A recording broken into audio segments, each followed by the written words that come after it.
Ralph, if I can come to you now, what do you make of the bill, and especially from your vantage point, with the GDPR that has a very different formulation on adequacy, what do you make of this bill? I think it's an interesting bill that shows a number of commonalities with what we have in Europe.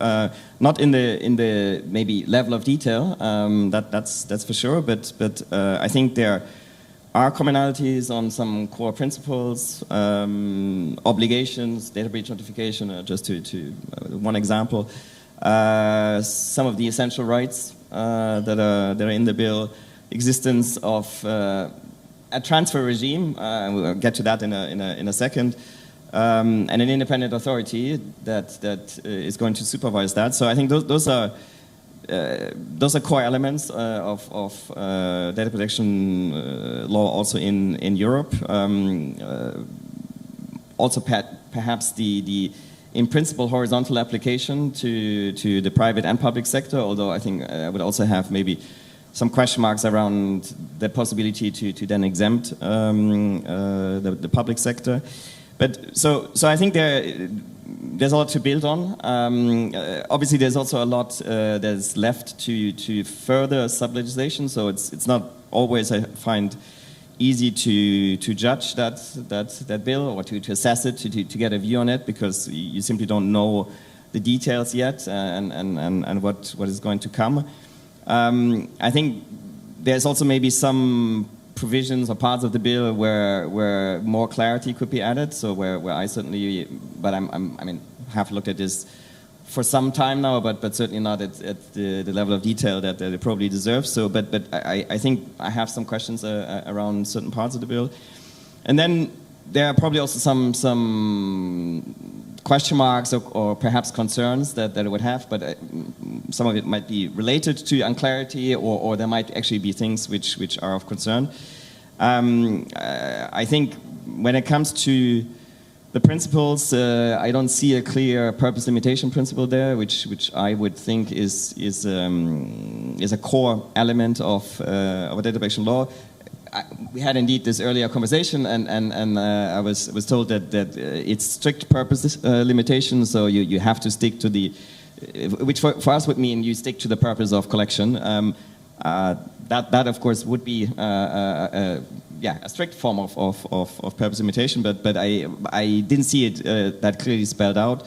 I think on data retention I have some question marks when it comes to the exceptions to that. So for legal and business purposes, which seems to sort of swallow the retention principle that is in principle there. Transparency, it's only for consent, so not for all the other grounds for processing, which are called deemed consent. And there's also not a lot, actually, because it's only about, I think, the type of data and the purpose of processing, so not much more information is given. And if you then see also the right to access, also there, on demand, on request, you wouldn't get much more, I think, because it speaks about a summary of some core information. I don't know exactly what it will be, but so I think individuals to have some autonomy over the use of their data and some control, I think, deserve to know perhaps more about what's happening to their data. Let me now turn to Audrey. And you've been doing a lot of work at the OECD on data transfers. So could you speak to some of the work that you've been doing, and also from that vantage point, how do you look at the new bill in India?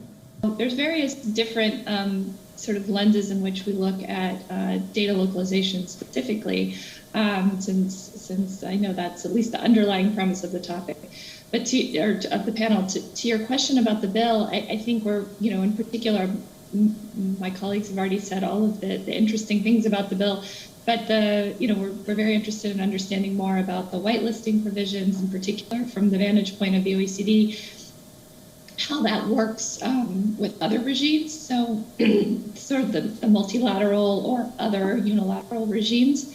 So we're, from our vantage point, we're most interested in the international component of things, and how we get harmonization or interoperability between different systems. So interested to hear how the whitelisting will work and how that relates to other regimes like adequacy or CBPRs or otherwise. So, and what's behind the whitelisting. I will also flag, we noticed that, quite a focus on consent, and I think others have mentioned the limitations of consent already, and so some further thinking about, potentially a bit of an over-reliance on consent, or how that will play out in practice. But I think, just commend your efforts to move legislation along. As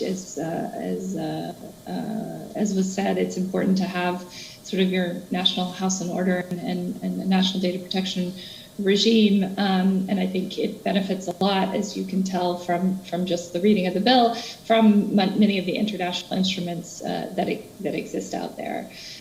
Thank you, Audrey. And let me use that to start talking about whitelisting and what it entails. And Audrey made the point that some part of it entails a degree of interoperability and commonality of privacy standards. Whitelisting is a proxy for adequacy, or is it something different, or is it something in addition to adequacy?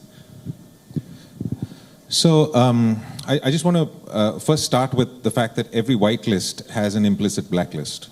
It's a yin and a yang. So I don't think we should be fussed about whether it's a whitelist or a blacklist, because it's just a little harder to figure out if it's a whitelist, because you have to go through a list of 185 countries to find, the 10 that are missing. Or we can just put a list of 10 countries, and then all the other 185 are, I don't know how many countries there are, but you get the idea. So I'm not hung up with the difference between a whitelist or a blacklist, other than it's just an easier thing to do.